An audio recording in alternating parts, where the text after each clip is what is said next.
this crazy affection that I have for this woman, but I didn't, 2 centuries and a half ago. It was like when I was about 11 or 12, I did have terrible nightmares. And my mother and all the women who took care of us read to us. My mother had this incredible love for Marie Antoinette. When I was a boy, also that year, 12 or 11, I saw a movie before the war, 1939, with Norma Shearer, Hollywood movie. And I was so absolutely shocked and fascinated by these images and dresses and these costumes and things like that. But I was very much into that kind of fantasy because of the readings of my mother.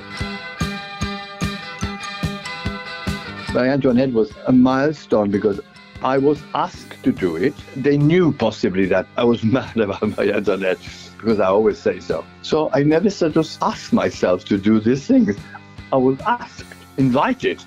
It's like almost fate. Maybe the late queen knows that a lovely shoemaker is still in love with her. You know why? It's my favorite film because it's the only time that I've seen Marie Antoinette as a young woman. On top of that, Kristen Dunst is the image of her when she was young. That movie I adore.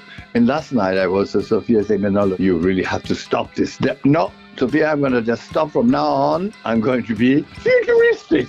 Anything. I wanted to also ask you, when you were approached by Milena to do Sofia's film, was that the first time you'd made something in the style of Marie Antoinette, or had that already begun to kind of influence your work? Before that, I was always doing little things like 18th century details, pleated, nonsense like that. With Marie Antoinette, they gave me carte blanche, and I said yes.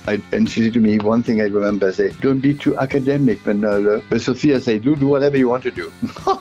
I used to be going to the archives at V&A before Marie Antoinette. So I knew it quite a lot before the woman in the archives was friendly with me. And so she let me see everything. In New York, Mrs. Vreeland let me just go to open the things. I put the gloves on. So I knew more or less exactly what I was going to do. And I say, I'm going to make it a little bit more modern. I'm going to put a hill different here. I'm going to make more mules. Because Marie Antoinette was wearing mules all the time. It was easy for her. You have to change so many times. And for that film, it was like a very, very exciting moment. The heel, not totally the same one because I thought that is too old-fashioned. People see it in the museums. So I did a heel, which was like approximately the same, but a little bit more modern. So that is the only change that I did. I didn't do the pointed too much. I also wanted to ask why you've decided to do the new capsule collection. I mean, I think it's obviously fabulous, but why did you decide, okay, I'm just going to look back at the shoes I did, and why haven't you done it before? I'm really intrigued to why. No, simply because I've been asked.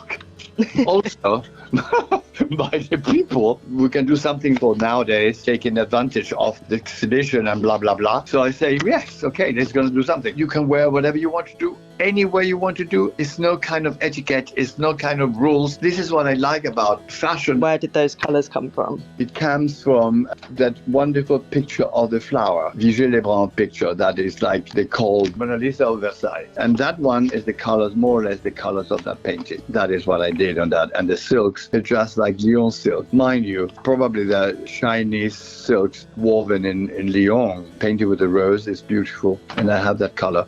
The sky, the mule one is almost like Plein Neuf. It's called that one. And it's got the ribbon and holding the pleated thing. The Valwazette, the pink shoe, which has the jewellery on the front, that kind of tribute to Marie Antoinette's jewellery. That is got like a big round. She used to put things on the collars in the things, those kind of buttons like that. And it looks like one of the Marie Antoinette jewels. We try to at least copies, anyway. Also that you can call it an addiction to Marie Antoinette's style, if you want to, that shoe.